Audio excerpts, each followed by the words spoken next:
औज़ुबिल्लाहिमिनश्शैतानिर्रजीम बिस्मिल्लाहिर्रहमानिर्रहीम। Dear students, अस्सलाम वालेकुम। हमने लास्ट टॉपिक में एक्टिव वॉइस को पैसिव वॉइस में चेंज करना सीखा और हमने प्रेजेंट इंडेफिनिट के एक्टिव वॉइस को पैसिव वॉइस में और देन रिवर्स पैसिव वॉइस को एक्टिव वॉइस में चेंज करना सीखा। और फिर ऐसे सेंटेंसेस को हमने सीखा कि जो हों ऑलरेडी पैसिव वॉइस में उर्दू में और उनको डायरेक्ट पैसिव वॉइस में कैसे ट्रांसलेट करते हैं। ये दो चार चीज़ें हमने सीखी। हमारा आज का जो टॉपिक होगा वो होगा पास्ट इंडेफिनिट। अगर आपके पास सेंटेंसेस हों आपने उनको पैसिव वॉइस में कैसे चेंज करना है। तो डियर स्टूडेंट्स, हमारा जो टॉपिक है वो है पास्ट इंडेफिनिट।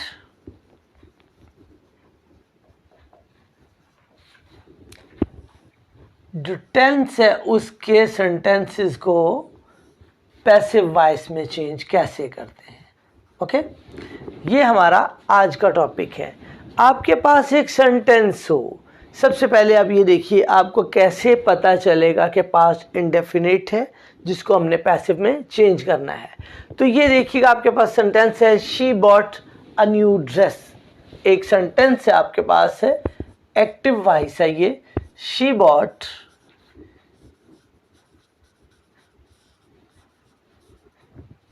अ न्यू ड्रेस।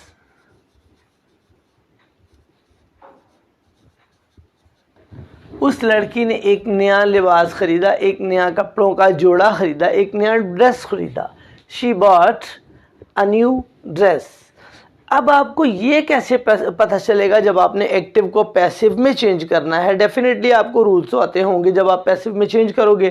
तो अब जजमेंट आपकी ये होनी चाहिए कि ये तमाम टेंसेस में से कौन सा टेंस है ताकि आप उसके रूल्स अप्लाई कर सकें। तो जब सब्जेक्ट के बाद सेकंड फॉर्म ऑफ वर्ब होगी तो डेफिनेटली वो आपका जो सेंटेंस होगा उसका ताल्लुक पास्ट इंडेफिनिट से होगा। ये एक आपके लिए क्लू है, एक इशारा है, एक पहचान है कि सब्जेक्ट के फ़ौरन बाद जब सेकंड फॉर्म ऑफ वर्ब होगी एक नरेटिव सेंटेंस में, ठीक है, पॉजिटिव सेंटेंस में, तो वो आपका पास्ट इंडेफिनिट होगा। अब पैसिव वॉइस में चेंज करने के बेसिक रूल्स वही हैं कि आपने ऑब्जेक्ट को सब्जेक्ट में चेंज करना है या सब्जेक्ट की प्लेस पे रखना है, और सब्जेक्ट को ऑब्जेक्ट की प्लेस पे रखना है या ऑब्जेक्ट की फॉर्म में चेंज करना है। और थर्ड फॉर्म ऑफ वर्ब आती है और हेल्पिंग वर्ब्स डेफिनेटली होते हैं। तो जो आपका है पास्ट इंडेफिनिट टेंस का पैसिव जब आप बनाओगे तो आपके हेल्पिंग वर्ब्स जो होंगे डियर स्टूडेंट्स वो आपके होंगे वॉज या वर, वॉज या वर। अब सवाल ये पैदा होता है कि वर या वॉज किसके साथ लगेगा, तो वो हम सेंटेंसेस की मदद से सीखेंगे। सबसे पहले आप ये चीज़ समझ लीजिए कि ये आपका इस एक्टिव वॉइस का जो सेंटेंस है इसका ये जो चीज़ है वो है आपका सब्जेक्ट और ये आपका वर्ब है। और फिर आपने देखना है अ न्यू ड्रेस जो है ये आपका ऑब्जेक्ट है। ये तीन चीज़ें क्लियर हैं जो हमें समझनी और पहचान होनी चाहिए। तो अब आपने एक्टिव वॉइस के पैसिव वॉइस में चेंज करने के रूल्स के तहत आप ऑब्जेक्ट को सब्जेक्ट की प्लेस पे लिखोगे अ न्यू ड्रेस। ये आपका ऑब्जेक्ट सब्जेक्ट बन गया अ न्यू ड्रेस। और उसके बाद आप लगाते हो हेल्पिंग वर्ब। हेल्पिंग वर्ब लगेगा इनमें से, दोनों में से। तो अब आपने देखना वॉज लगाना, ये वर्ब वो कैसे कि आपका सब्जेक्ट अगर सिंगुलर है तो आप हेल्पिंग वर्ब वॉज लगाएंगे, अगर प्लूरल होता तो आप वर लगाते। जोड़ा एक है कपड़ों का अ न्यू ड्रेस, आप फिर वहाँ पर यहाँ पर वॉज लगा देंगे, वॉज। और फॉर्म ऑफ वर्ब थर्ड लगाएंगे, यहाँ पर सेकंड लगी है, बाय की सेकंड फॉर्म है बॉट, बाय बॉट, और जो थर्ड फॉर्म होगी वो भी बॉट होगी, buy bought bought. A new dress was bought by, किसने खरीदा। अब सब्जेक्ट को आप ऑब्जेक्ट में चेंज करेंगे, प्लेस भी चेंज करेंगे, यानी ऑब्जेक्ट की प्लेस पे रखा और साथ में इसकी फॉर्म भी बदली। शी की ऑब्जेक्टिव फॉर्म है हर। ये चीज़ आपको जो पर्सनल प्रोनाउंस हैं उनकी फॉर्म्स आपको ऑलरेडी मैं सिखा चुका हूँ। अगर नहीं समझ आए तो लास्ट लेक्चर्स जो होंगे, 2-3 पहले लेक्चर्स जो हैं इससे, उनमें ये बात मैंने क्लियरली आपको बताई थी।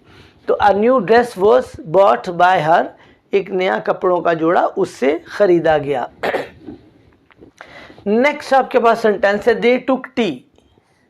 एक्टिव वॉइस का है ये भी, ये एक्टिव था, इसको आपने चेंज करके पैसिव वॉइस में किया और ये एक्टिव है, इसको बाद में पैसिव में करेंगे।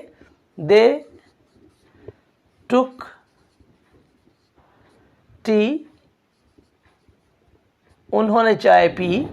इसमें आपका ये जो सेंटेंस है डेफिनेटली सब्जेक्ट के बाद सेकंड फॉर्म ऑफ वर्ब है तो वो पास्ट इंडेफिनिट होगा। आज के दिन सारे हमारे पास्ट इंडेफिनिट ही चलेंगे, बार बार मैं नहीं एक्सप्लेन करूंगा कि सब्जेक्ट के बाद जब सेकंड फॉर्म ऑफ वर्ब होगी तो पास्ट इंडेफिनिट होगा, ये मैं आपको बता चुका हूँ, राइट।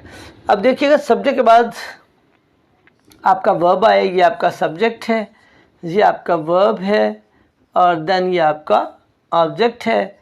तो आपने इन्हीं कवानीन के तहत इसको इस जगह पर रखना है और जब आपने टी को इधर लगाया टी,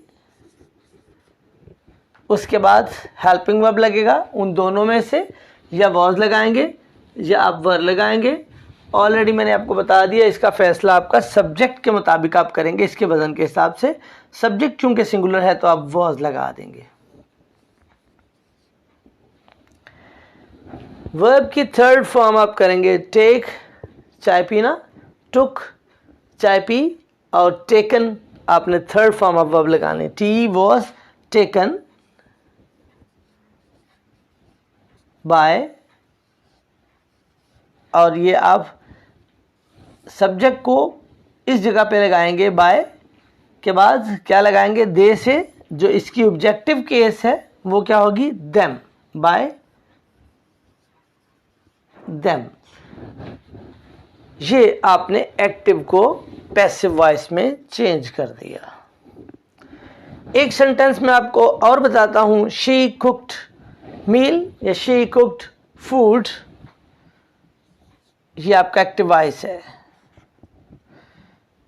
शी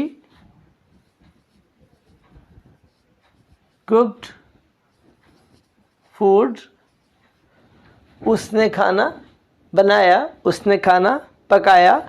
इसमें ये सब्जेक्ट है, ये वर्ब है और ये ऑब्जेक्ट है। ऑब्जेक्ट को सब्जेक्ट की प्लेस पर, सब्जेक्ट को ऑब्जेक्ट की प्लेस पर, उसकी फॉर्म बदलते हुए, और वर्ब की थर्ड फॉर्म से पहले आप हेल्पिंग वर्ब लगाएंगे। तो फूड को आप इस प्लेस पे लिखेंगे, फूड। फूड सिंगुलर है तो हेल्पिंग वर्ब उन दोनों में से वॉज आ जाएगा, food was. Third form of verb cooked, second भी वही, थर्ड भी वही, cook, cooked, cooked. Food was cooked bye, किसने पकाई थी। अब शी को इसकी ऑब्जेक्टिव फॉर्म बनाएंगे, जैसे यहां पर आपने शी को हर बनाया था, वंस अगेन आप शी को हर लिख देंगे। अगर यहां पर ही होता तो हिम लिख देते, यू होता तो यू ही रहने देते, दे होता तो देम आप कर देते, वी होता तो आप यहां पर अस कर देते। ओके, ये मैंने सारी प्रोनाउंस की जो फॉर्म्स हैं आपको ऑलरेडी लास्ट लेक्चर्स में बता दी हुई हैं। अब हम देखते हैं कि ये सारे यहाँ पर वॉज ही आए, यहाँ पर भी वॉज आया है जनाब आपका, ये भी वॉज आया है और यहाँ पर भी जो है आपका वॉज ही है। तो वर्ब वाला सेंटेंस कोई नहीं है, तो हम वर्ब वाला एक सेंटेंस बना लेते हैं। A doctor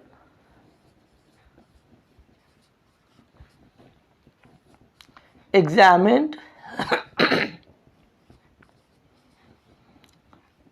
the patients.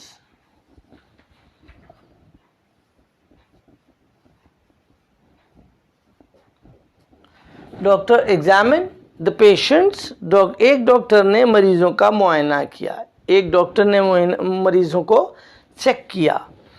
अब यहाँ पर देखिएगा अ डॉक्टर सब्जेक्ट है, एग्जामिन्ड वर्ब है और जिनको कर रहा है ऑब्जेक्ट वो हैं पेशेंट्स। तो अब आपने इनकी प्लेसेस को फिर से चेंज करना है, इस जगह लिख देंगे द पेशेंट्स,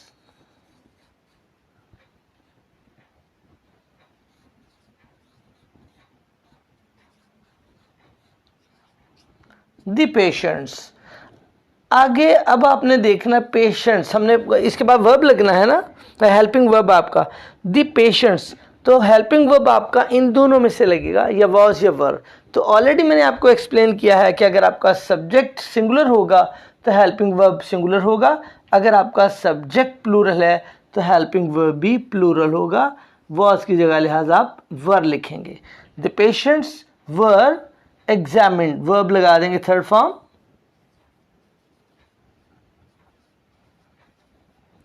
किन्होंने किया? एग्जामिन्ड बाय, सब्जेक्ट आपका जो है ऑब्जेक्ट की प्लेस पे आ जाएगा, by a doctor, by a doctor.